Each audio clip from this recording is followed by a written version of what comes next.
Hey class. All right, this is the sample argument paper, and I'm going to do it in a narration format and see if that clears some matters up for you. I'm going to, just bear with me, I'm going to scroll down to the last page. That's where the color coding is, and it explains all of this color coding, which will not be required for your paper. You do not have to color code your paper. I'm simply doing it to point out specific points in the paper, such as the thesis, where it belongs, and the main points, your topic, your claim.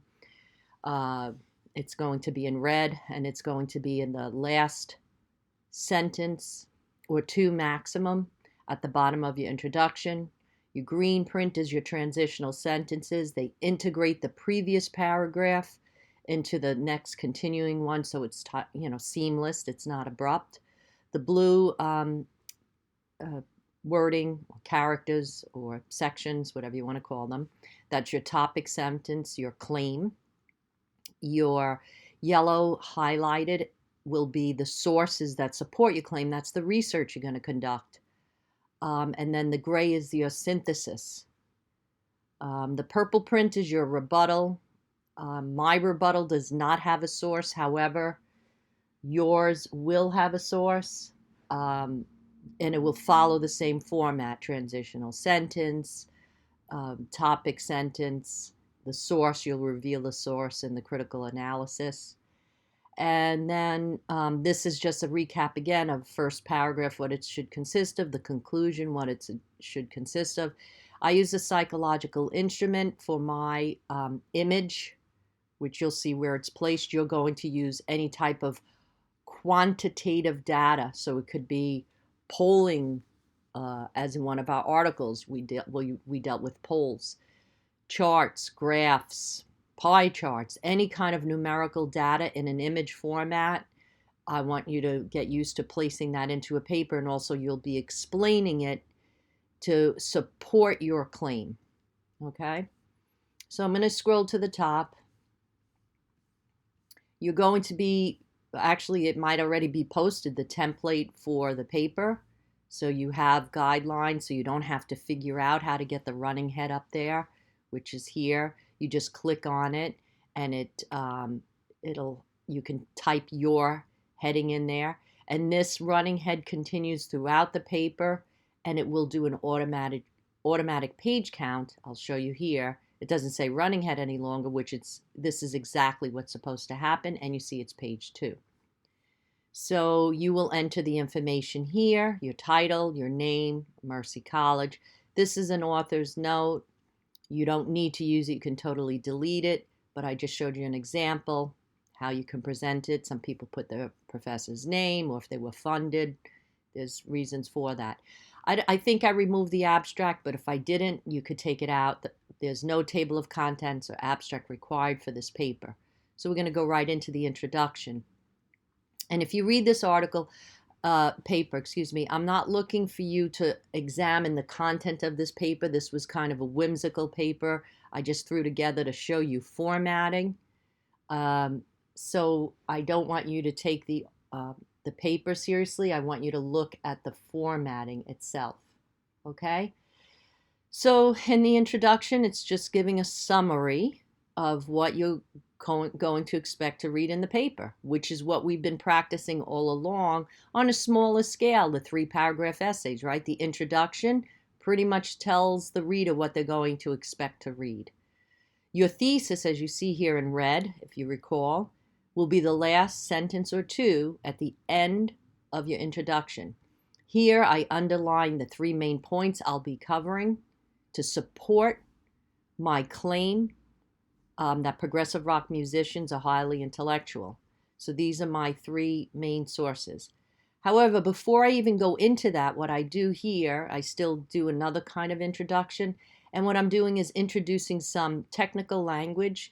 So many of you may have ever heard what progressive rock is, or also known as prog rock. So I want to clear this up, and I go into the Encyclopedia Britannica and reveal some background information. So this is sourced. This is a valid and credible source. Before I'm getting ahead of myself, you see there's a transitional sentence here where I want to do a seamless kind of move. I don't want to just abruptly come into any topic, right? So here's a transitional sentence. This is black because it's just another piece of information. But here's my topic, which is just defining essentially progressive rock, or also known as prog rock, and where the history came from it. And before I go into any critical analysis, which is not really required for definition, but I do, I also supply another definition here, and I'm defining motivation, okay? Where I've taken from the Encyclopedia Britannica. And you can look to see how I've actually put in-text citations in here. There's ellipses. That's when the sentence doesn't start here. And when you see these brackets, I just changed the verb to make it, you see the verbs were changed. So it might have been suggested, and I changed it to suggesting. That's what those brackets do, to make it seamlessly fall into my sentence structure. It gives you a little bit of breathing room. And then I do synthesize it. And here there's one other, not really a definition, but this is where I pull my diagram in. I think I had figure at the end. I have diagram here. They should match up. So if I did make that error, because again, I just put this together very quickly because I think it will be helpful for you. You'll be doing this when you'll say see chart or see table or see polling, whatever it is that you're inserting in the back of the end of the paper, which I'll show you. That's what you're going to do, because you're indicating to the audience, what I'm going to be viewing. So here it's a psychological tool that I used, and I'm sourcing it. And you see here it was from, well, actually it's from a couple of elements here. I'm talking about Maslow's hierarchy of needs. It was taken from here. And then I actually discuss a little bit about Maslow, and it was taken from this book. Okay. And here is my source, right? Go back. Transitional sentence, topic sentence, source, critical analysis. I actually add another source and more critical analysis. All right. So you'll see this throughout the entire paper. Transitional, topic, source, critical analysis, or also known as synthesis. You see this throughout. Here I use two separate sources to support this particular main point. So this is the first main point. You'll see there's the second and third main point. Second main point, see? Same formatting. You will see the same thing throughout the paper. I'll scroll down here. I just don't want to go too fast. If you read through it, you'll see, again, there's actual information taken from, this is short, but like Icelandic rugged independence, that's taken directly from the article. I believe anything more than 4 words should be quoted, but these were important things that I think were really conveys the reason why I'm trying to stress what I'm stressing here. Here's a third point, okay? So it's the same format throughout. Really good writers do not have to follow this format. If you are good and you feel confident, you don't have to, as long as you have all of these elements. But if you're not comfortable writing a paper, I suggest you just get into this habit. It's a really good format to use, and then as you progress with writing, you start to become more eloquent. So the purple is the rebuttal. Again, I didn't really follow a format. This was just thrown together. You can write rebuttal, or you could put a clever title. But you'll do the same thing: transitional sentence, topic sentence, source to show that you've collected a different point of view, not supporting of yours, and then synthesis or critical analysis. Here's your conclusion. You can write conclusion or write a clever title. You're going to summarize what you wrote, a little bit of a takeaway, and here's your 3 main points recapped.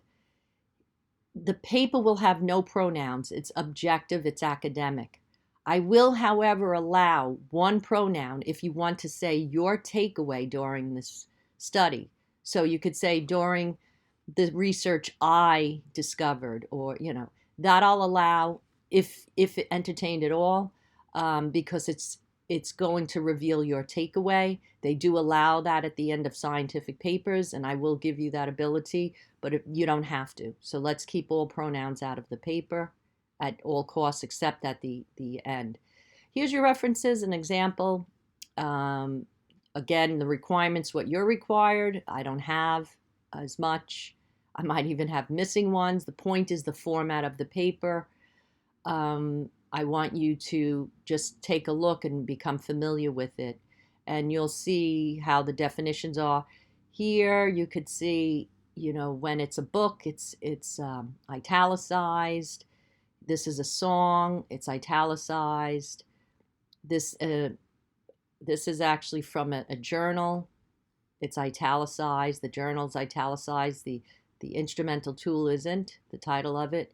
And it's all can be done through some of the in through Word, where the reference section is. I put a link in the useful links and docs section for you, so you make use of it. And this is where so I had figure here. Yours will match up. Like I said, it'll say chart or table or polling, whatever it is you're using. This is where it's going to be implemented, so you'll have a physical image to support your claim.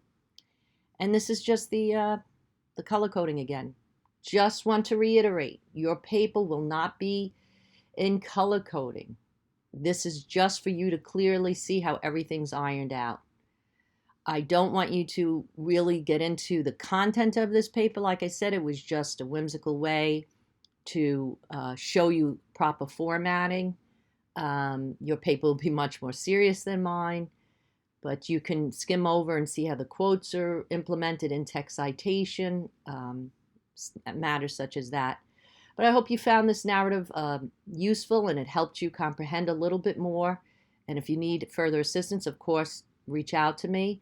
And that's it. Thank you so much for watching.